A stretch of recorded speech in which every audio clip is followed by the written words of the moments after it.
Sem dúvida. E essa história de que um questionamento ao golpe ocorre nessa imprensa golpista daqui do Brasil, em sua maioria, né?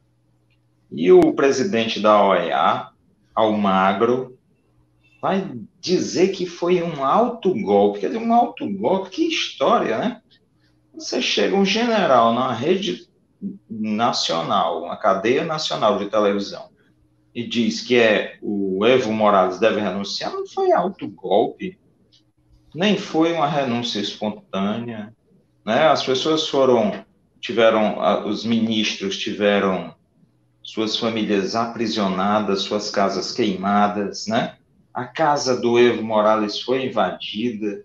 Foi um golpe clássico dos mais nojentos que se tem notícia, né? Com muita violência, com o apoio da polícia e apoio do exército, parece que de grande parte do exército. Há uma notícia de que o antigo comandante, inclusive, foi morar nos Estados Unidos, né? Recebeu esse prêmio de ir morar nos Estados Unidos, né? Então, um golpe grave que pode jogar um peso muito decisivo para a situação de toda a América Latina.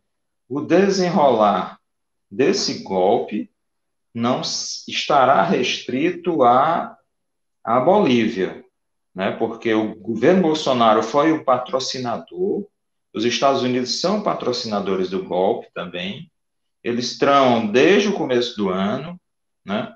E é, é um ensaio para o Brasil e também para outros países, entende? Há de se considerar que o Evo Morales não tomou as medidas necessárias.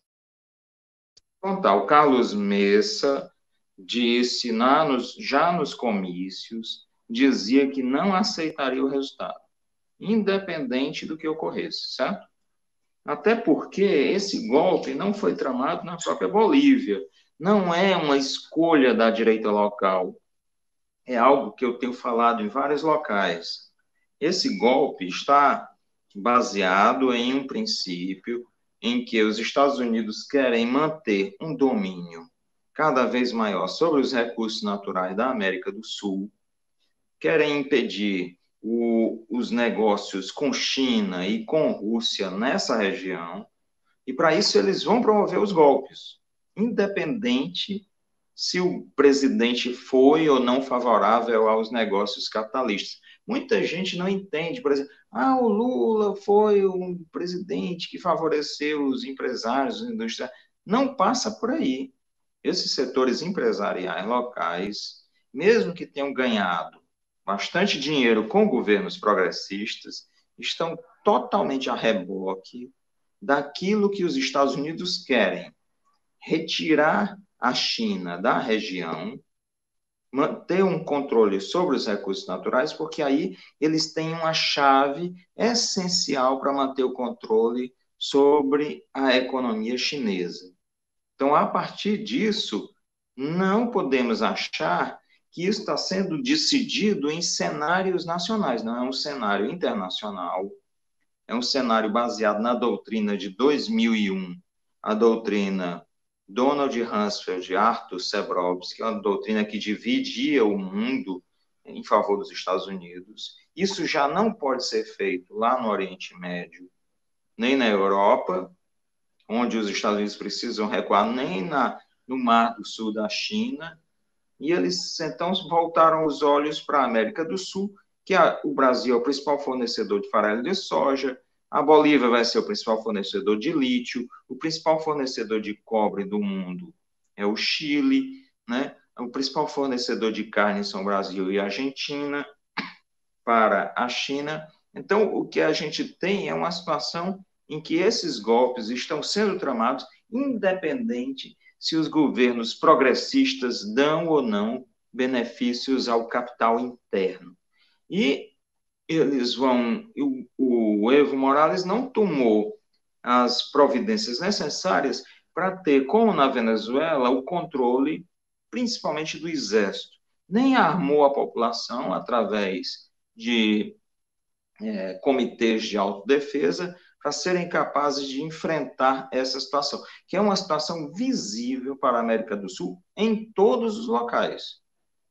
Os próximos serão talvez a Argentina, né? O apoio ao Pinheira no Chile vai se manter, né? O apoio internacional.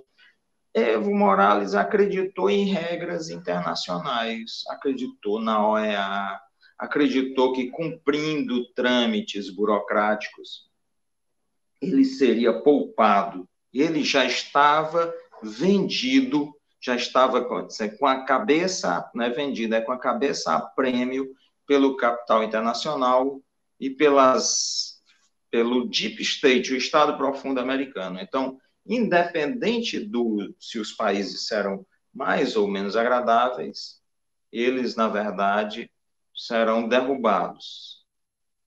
Os Estados Unidos precisam controlar água, solo, soja, gado, minério de ferro, petróleo, lítio, cobre e outros minerais, terras raras que existem na América do Sul e que eles querem impedir que cheguem à China. Eu acho que o Evo Morales, o centro da sua ação foi o fornecimento de bolsas para, né, pessoas desempregadas. Não houve uma alteração, por exemplo, na propriedade fundiária, aquela região de Santa Cruz, não teve os latifúndios tocados, o agronegócio não foi tocado, grandes mineradoras também não foram tocadas, houve uma espécie de nacionalização do gás, mas não houve uma modificação na propriedade privada significativamente, né?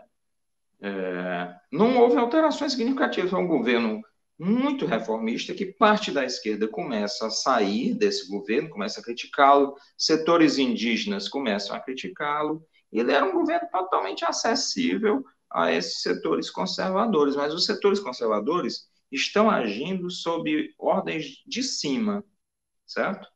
A partir de seus superiores hierárquicos. Nós temos que dividir as manifestações no Equador, no Chile, das manifestações na Bolívia. Na Bolívia é a manifestação de camadas médias subservientes e camadas do capital, e gente paga para fazer aquelas atitudes de terrorismo, né? De ataque por meio do terror e de humilhação dos partidários do Evo Morales.